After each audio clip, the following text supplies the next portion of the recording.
Josué, chapitre 6. Jéricho était fermé et barricadé devant les enfants d'Israël. Personne ne sortait et personne n'entrait. L'Éternel dit à Josué, « Vois, je livre entre tes mains Jéricho et son roi, ses vaillants soldats. Faites le tour de la ville, vous tous les hommes de guerre. Faites une fois le tour de la ville. Tu feras ainsi pendant 6 jours. 7 sacrificateurs porteront devant l'arche 7 trompettes retentissantes. Le 7e jour, vous ferez 7 fois le tour de la ville, et les sacrificateurs sonneront des trompettes. Quand ils sonneront de la corne retentissante, quand vous entendrez le son de la trompette, tout le peuple poussera de grands cris. Alors, la muraille de la ville s'écroulera et le peuple montera chacun devant soi. » Josué, fils de Nun, appela les sacrificateurs et leur dit, « Portez l'arche de l'alliance, et que 7 sacrificateurs portent 7 trompettes retentissantes devant l'arche de l'Éternel. » Et il dit au peuple, « Marchez, faites le tour de la ville, et que les hommes armés passent devant l'arche de l'Éternel. » Lorsque Josué eut parlé au peuple, les 7 sacrificateurs qui portaient devant l'Éternel les 7 trompettes retentissantes se mirent en marche et sonnèrent des trompettes. L'arche de l'alliance de l'Éternel allait derrière eux.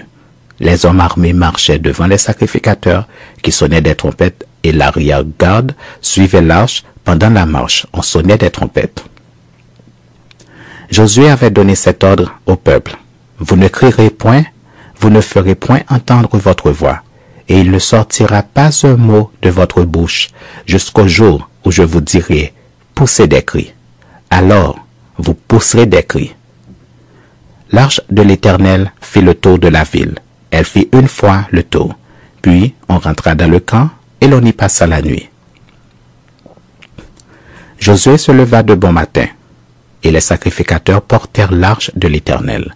Les 7 sacrificateurs qui portaient les 7 trompettes retentissantes devant l'arche de l'Éternel se mirent en marche et sonnèrent des trompettes.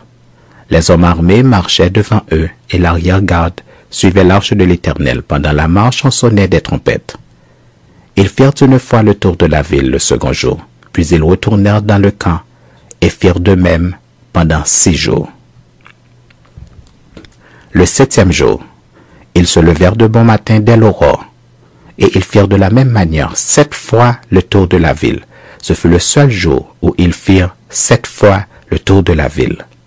À la 7e fois, comme les sacrificateurs sonnaient des trompettes, Josué dit au peuple, « Poussez des cris, car l'Éternel vous a livré la ville. La ville sera dévouée à l'Éternel par interdit, elle et tout ce qui s'y trouve. Mais on laissera la vie à Rahab, la prostituée, et à tous ceux qui seront avec elle dans la maison, parce qu'elle a caché les messagers que nous avions envoyés.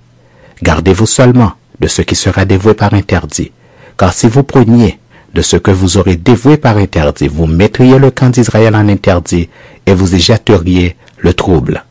Tout l'argent et tout l'or, tous les objets d'airain et de fer seront consacrés à l'Éternel et entreront dans le trésor de l'Éternel. » Le peuple poussa des cris, et les sacrificateurs sonnèrent des trompettes. Lorsque le peuple entendit le son de la trompette, il poussa de grands cris, et la muraille s'écroula. Le peuple monta dans la ville, chacun devant soi. Ils s'emparèrent de la ville, et ils dévorèrent par interdit au fil de l'épée tout ce qui était dans la ville, hommes et femmes, enfants et vieillards, jusqu'aux bœufs, aux brebis et aux ânes. Josué dit aux 2 hommes qui avaient exploré le pays, « Entrez dans la maison de la femme prostituée. Faites-en sortir cette femme et tous ceux qui lui appartiennent, comme vous le lui avez juré. » Les jeunes gens, les espions, entrèrent et firent sortir Rahab, son père, sa mère, ses frères et tous ceux qui lui appartenaient. Ils firent sortir tous les gens de sa famille, et ils les déposèrent hors du camp d'Israël. Ils brûlèrent la ville et tout ce qui s'y trouvait. Seulement, ils mirent dans le trésor de la maison de l'Éternel l'argent, l'or et tous les objets d'airain et de fer. Josué laissa la vie à Rahab la prostituée, à la maison de son père et à tous ceux qui lui appartenaient. Elle a habité au milieu d'Israël jusqu'à ce jour, parce qu'elle avait caché les messagers que Josué avait envoyés pour explorer Jéricho.